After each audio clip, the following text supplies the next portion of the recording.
Pemirsa, berbeda dengan Robin Hood, perampok budiman legendaris dari Inggris yang suka membagikan hasil rampokannya untuk rakyat jelata. Sejumlah koruptor Indonesia masa kini seolah merampok uang rakyat dan kekayaan alam Nusantara untuk memperkaya keluarga dan konco-konco mereka. Tak heran kasus mega korupsi tata niaga PT Timah Tbk yang merugikan negara senilai 271 triliun menjadi isu nasional yang dikawal satu Indonesia agar diberantas sampai ke akar-akarnya. Namun yang paling disorot dari ke-16 tersangka adalah Harvey Muiz karena statusnya sebagai suami dari selebriti tanah air Sandra Dewi. Karena merugikan negara, merusak lingkungan, dan menyengsarakan masyarakat Bangka Belitung, sejumlah aktivis sosial pun ramai-ramai menggugat Harvey Muiz CS. Dengan adanya limbah yang dibuang itu ya sama banyak banyak hal lain itu saya nggak berani ngomong, tetap salah. Kalau dulu kan ya gimana ya, kita merasa happy aja jadi anak timah gitu. Kalau sekarang nggak ada lagi anak timah, nggak ada perusahaannya, bahkan perusahaan negara pun nggak berjalan. Tapi kan ternyata hasil timahnya ada dari beberapa tahun lalu dan itu besar. Ya sedih dong. Suka alam juga. Ya inilah pokoknya menyedihkan lah gitu. Seluruh pertambangan itu pasti dia akan melakukan perubahan bentang alam kan. Nah di dalam kasus PT Timah ini dia bentang alamnya sangat luas. Jadi diperkirakan adalah lebih dari 1 juta hektar kawasan yang terjadi perubahan bentang alamnya gitu. Nah setiap bentang alam dia memiliki apa yang disebut sebagai infrastruktur ekologis gitu. Kayak kawasan hutan begitu. Dia punya fungsi ekologis utama misalnya sebagai kawasan resapan atau penahan dari banjir gitu. Begitu juga kawasan pesisir yang akan menahan wilayah pesisir itu dari ancaman abrasi dan sebagainya. Jadi nilai-nilai atau fungsi-fungsi ekologis itulah yang kemudian mengalami perubahan atau kerusakan yang kemudian dihitung kerugiannya yang kemudian dimunculkan angka-angkanya berdasarkan dari fungsi atau nilai ekologis yang ada di kawasan tersebut. Kalau kawasan hutan mengalami kerusakan, bisa jadi kemudian dia kehilangan fungsinya sebagai kawasan resapan air karena hutan kemudian berfungsi sebagai kawasan resapan. Jadi itu yang kemudian menjadi penyebab gitu dari mengapa kemudian angkanya bisa jadi sangat tinggi karena dia turunan dari kerusakan itu bisa menjadi ancaman masyarakat.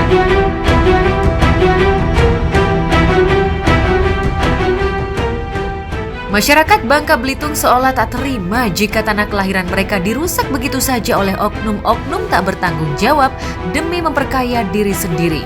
Para aktivis lingkungan pun menyuarakan dengan tegas agar Harvey CS juga dituntut untuk ganti rugi akibat kerusakan lingkungan yang sudah mereka lakukan. Lantas, berapa kerugian yang dialami negara terkait kerusakan lingkungan akibat pengerukan timah secara ilegal? Dan bahkan ada satu laut yang nggak bisa didatangin karena banyak kotoran, limbah gitu loh. Ya kita cuma dengar-dengar aja ya kan. Tapi yang kita lihat adalah wilayah timah itu nggak kurus sama sekali. Rumah bolong-bolong mas.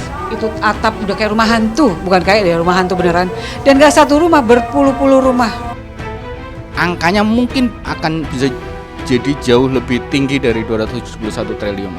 271 triliun itu angka penghitungan dari itu tadi nilai dan fungsi ekologisnya, baik di kawasan ada yang di laut, ada yang di darat, kemudian darat ada di kawasan hutan dan kawasan non hutan.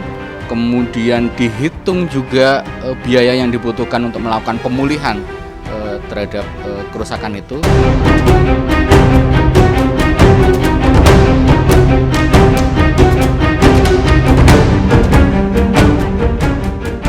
Ya, kerusakan lingkungan yang ditimbulkan akibat pertambangan timah ilegal oleh Harvey CS memang fantastis, mencapai ratusan triliun. Hal inilah yang membuat para aktivis LSM pun menuntut Kejagung memiskinkan Harvey dan Sandra agar membuat efek jerah dan hartanya bisa dimanfaatkan untuk memperbaiki lingkungan yang sudah mereka rusak. Setuju. Karena apapun ke tindak kriminal, pidana ataupun perdata kan harus ada hukumannya, harus ada ganjarannya, harus ada, sebaiknya ada efek jerah, ya nggak?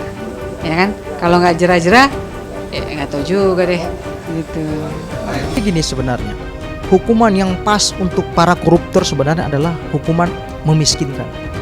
Nah, hukuman memiskinkan ini korelasinya sangat kuat sekali dengan RUU perampasan aset tadi. Nah, ketika RUU perampasan aset itu disahkan, tentu orientasi daripada pemberantasan tindak pidana korupsi adalah memiskinkan pelakunya.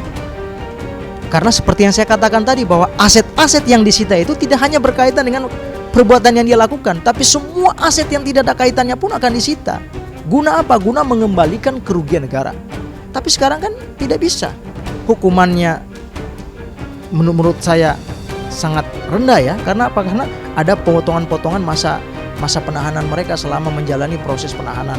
Pemerintah sendiri dia harus melakukan refleksi ya dari bagaimana kegagalan mereka melakukan pemantauan terhadap satu wilayah itu. Bagaimana mereka bisa kecolongan ada operasi panjang pertambangan tanpa izin satu wilayah, atau dia menggunakan skema CSR, skema bagi hasil dan sebagainya untuk kemudian mengambil keuntungan sendiri di para koruptor dengan merugikan kepentingan alam maupun kepentingan masyarakat yang ada di sana.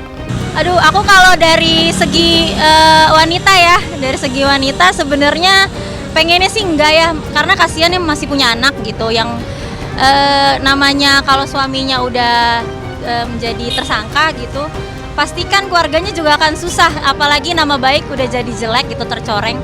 Jadi mungkin kalau aku boleh kasih masukan, bukan masukan ya, mungkin menurut aku lebih baik untuk, terutama untuk kehidupan anaknya aja sih. Jangan sampai terlantar atau sampai anak itu benar-benar nggak tercukupi. Lebih ke untuk anak sih gitu, untuk anaknya. Iya, jangan nol-nol banget karena kasihan nanti anaknya gimana gitu.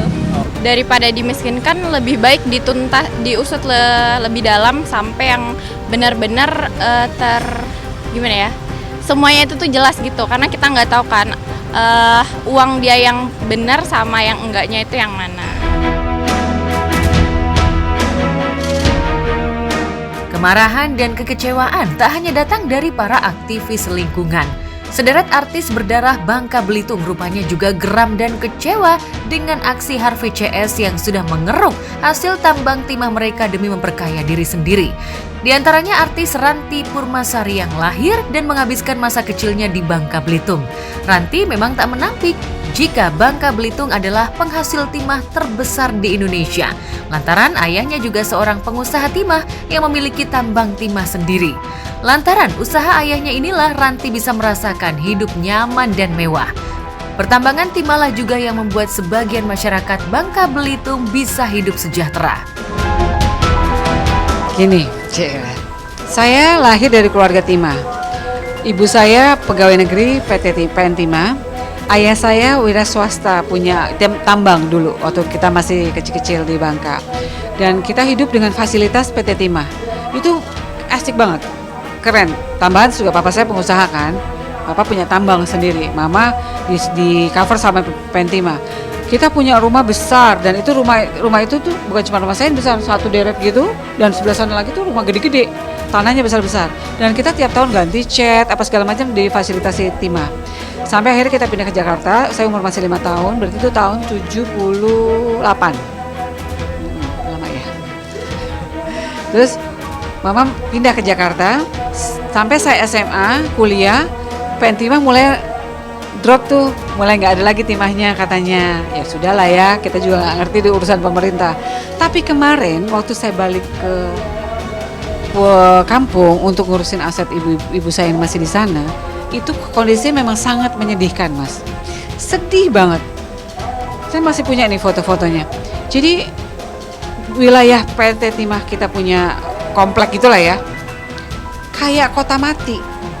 Rumah gede-gede, kayak nggak keurus, sampai tumbuh pohon-pohon di gedung rumah itu, ditumpukin pohon, lumut segala macam. Dengan rumah sebesar itu, tanahnya juga gede-gede, tanah itu sekitar 500 lebih deh. Gede-gede satu rumah, dan rumahnya juga rumah besar. Orang saya ingat banget kok, saya kecil tuh rumah gede banget gitu. Nah itu ada yang ditempatin. Rumah saya yang ditempatin sama sepupu saya itu yang terbaik. Maksudnya karena orangnya tempatin. Dia tuh swasta, bukan lagi timah. Itu nggak kurus, karena katanya timah nggak ada. Ya dong, dulu kebiasa diurus, betul-betul nggak diperduli sama sekali soal aset itu.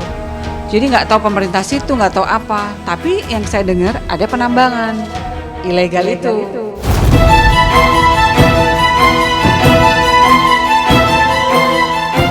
Ranti memang tak menampik jika pertambangan timah bisa membuat masyarakat Bangka Belitung hidup sejahtera. Sayangnya, akibat oknum-oknum tak bertanggung jawab membuat timah sudah tak ada lagi.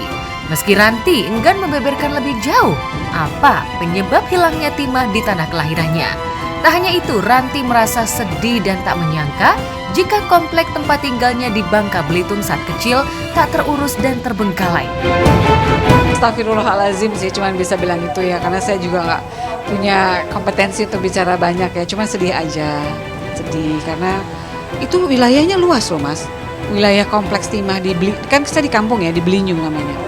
Itu luas sekali gitu. Jadi itu saya nggak ngerti kenapa sampai terbengkalai banget gitu.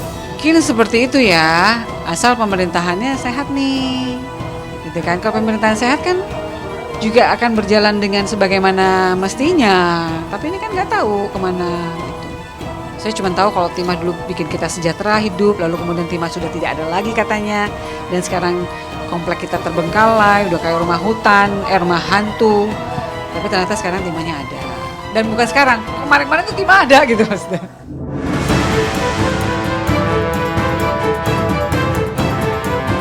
Wajar saja jika banyak penggiat LSM lingkungan hidup menuntut Harvey dan Sandra Dewi dimiskinkan. Pasalnya, kekayaan yang mereka peroleh dari jalan haram hasil mengeruk hasil bumi secara ilegal. Ya, kekayaan Harvey memang tak perlu diragukan lagi. Selain memiliki rumah dan mobil mewah bernilai fantastis, Harvey rupanya juga sempat membelikan putra keduanya sebuah jet pribadi bernilai ratusan miliar. Namun sayangnya aset-aset yang disita Kejagung hanyalah sebagian saja. Nih, kita melihat kasus ini sebenarnya menarik ya. Menariknya karena di satu sisi kerugian negara besar, tetapi potensi pengembalian kerugian tersebut juga sangat minim. Nah, diperlukan memang ada suatu aturan yang memang selama ini dinanti oleh masyarakat, yaitu RUU perampasan aset.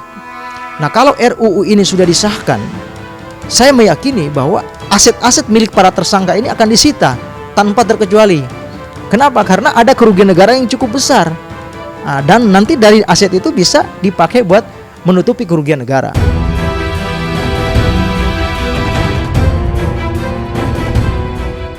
Ya, sejak menikah dengan Harvey, kehidupan Sandra Dewi memang hidup dengan bergelimang harta. Harvey seolah ingin memanjakan istrinya itu dengan barang-barang mewah. Lantas, apa kata sahabat Sandra terkait kasus yang menimpa Harvey? Itu semoga diberikan solusi yang terbaik gitu aja. Sebagai pastinya kaget dan tapi again kan ya nobody's perfect, kita semua we live and we learn. Ya semoga apapun itu ada solusi yang terbaik untuk semua kita. Kak, baik untuk komen ya kalau soal begitu karena kan aku nggak mau suzon sama orang lain, nggak mau suzon sama rezeki orang. Pokoknya dalam dunia sosial media ini memang semuanya kan di tangan. Pokoknya kita fokus sama pekerjaan kita fokus sama rezeki kita, karena kalau nggak kita depresi, say.